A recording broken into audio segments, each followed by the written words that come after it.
Hello again, it's me.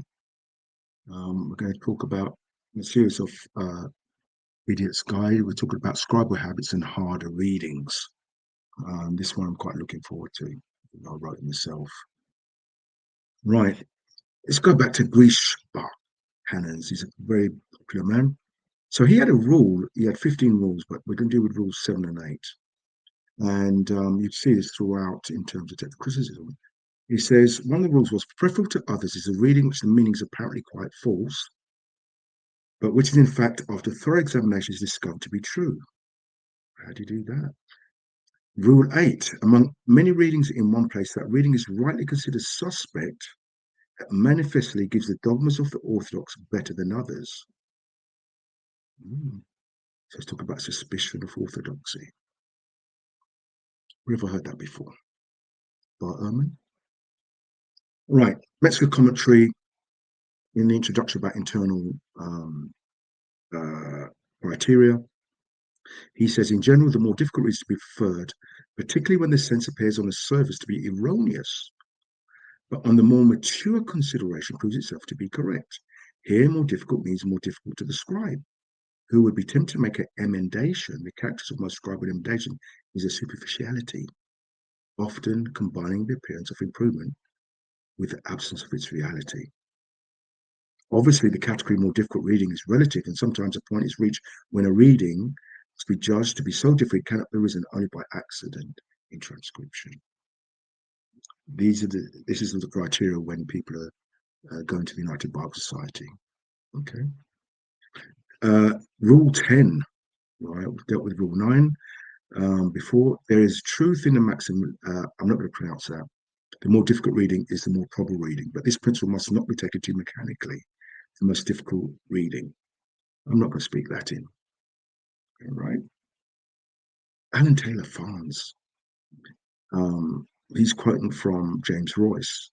He said, Griesbach's canons have been followed for over 200 years, even though, in addition to Roy's critique, this canon lacks evidence. Griesbach's logic is problematic. Was argued that it's logically difficult to balance Griesbach's first canon, difficult reading. He critiques Griesbach's canon, saying, among the general rules the critics have formulated, two of the most common for the shorter reading and the harder reading. The justification for the former is that scribes tend to add to text, and for the latter, the scribes tend to simplify the text. They must be circumspect.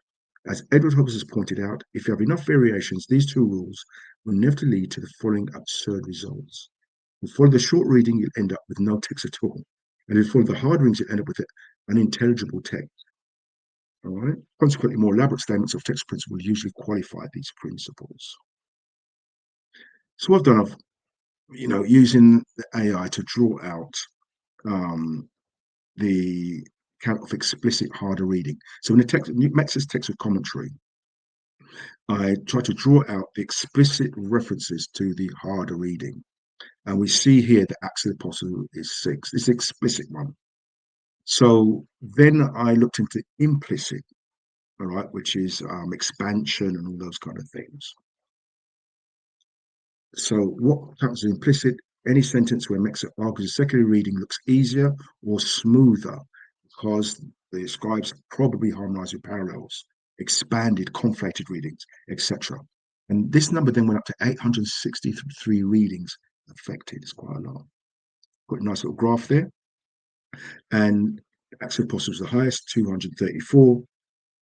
And as we expect, the Gospels are quite high. Matthew was the highest with 96, followed closely behind with Luke. And John and Mark was 1773. Okay. So that's the difficult reading and the harder reading, yeah? So Andrew Wilson, very excellent study. Download from the internet. It's featured to Maurice Robinson, yeah? So I can't pronounce it's German anyway. So he analyzed 2,280 stylistic singular readings. And what he did, he looked at lectionaries, minuscules, majuscules, papyri, and he said 606 made the text harsher. So scribes were more likely to make it harsher. 188 made this text smoother or easier. Thus, scribes created 76% harsher readings and only 24% smoother readings at the time. This is exactly opposite of the standard canon. So what's happening now is people are now starting to look at the empirical evidence. Now he gets quite Andrew Wilson goes quite hard. He articulates better than what I could, and I'd love to say the things he says, but he's got a better way with words than me.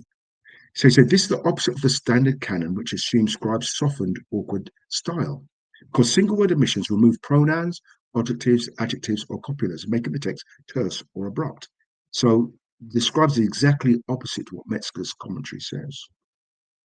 Scribes create harder readings far more than easier ones. Destroying harder readings is preferable as a general principle. Out of Wilson's 2,208 single readings, 244 produce a harder sense, 9 produce an easier sense. That is, scribes created 30 times more often than easier readings. He also compared with other studies. E.C. Cowell, 1014, produced 5 easier readings, only 0.5%. James Royce, 1,125 single readings, only 9 produced easier readings, 0.8%. Juan Hernandez, who did singular reading, scribal habits in the codices in the Apocalypse, Book of Revelation, 322, only 5 reading, 1.5%. And Maurice Robinson, who did his doctoral dissertation on scribal habits, he had 410 singular readings, only 10 made the reading easier, it was 2.4%. Death by Science. Andrew Wilson, I couldn't put it better myself. In the final section of his essay, Wilson states that despite the overwhelming empirical evidence from the last 40 years of scribal habit studies, the discipline of New Testament textual criticism has refused to revise its long-standing internal canons, shorter reading, harder reading, etc. Except instead, the Gill simply says nothing. It ignores it. And that's why if you look at Houghton's textual commentary, he makes no reference to scribal habits, not one.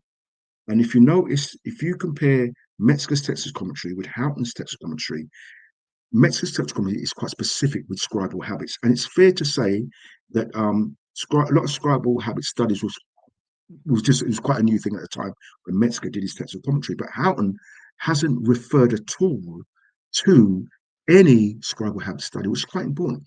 And also what you notice with Houghton's textual commentary, he doesn't go into detail about the internal criteria. It's quite short and it doesn't go into detail. But it's death by science. This is more. So, more from Andrew Wilson. Wilson argues that the actual data on scribal habit devastates all 4 traditional internal canons. Scribes omit more than they add. Scribes create harsher reading.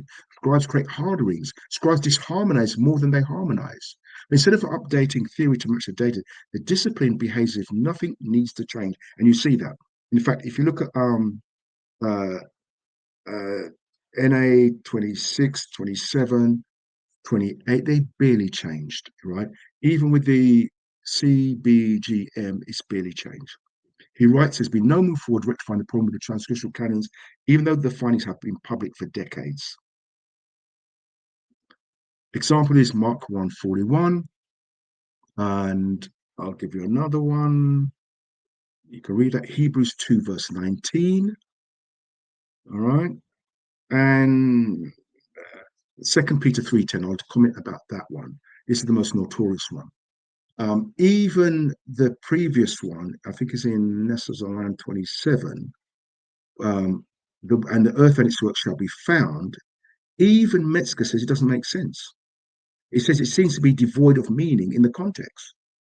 Yeah, what shall be found? Even he's saying it's foolish. It's a nonsense reading. But then to add to that, they turn in NA 28 not found with no manuscript evidence. So it was a nonsense reading to begin with. Now they're making even more of a nonsense reading by adding the word ook, which means not found. And this is just if you look at Codex Sinaiticus in terms of nonsense reading, Luke 1:26, you notice that the highlight in blue, it says that Nazareth was in Judah. That's clearly wrong. And Isaiah the prophet, and these are the 01, 03, 242, 04, 05, 032. It adds Isaiah the prophet when, you know, it's clearly not the case. It was clearly not the case anyway. All right. So that's me for now. God bless you. God keep you. May cause his face to shine upon you. And good to talk. I hope you've learned something today.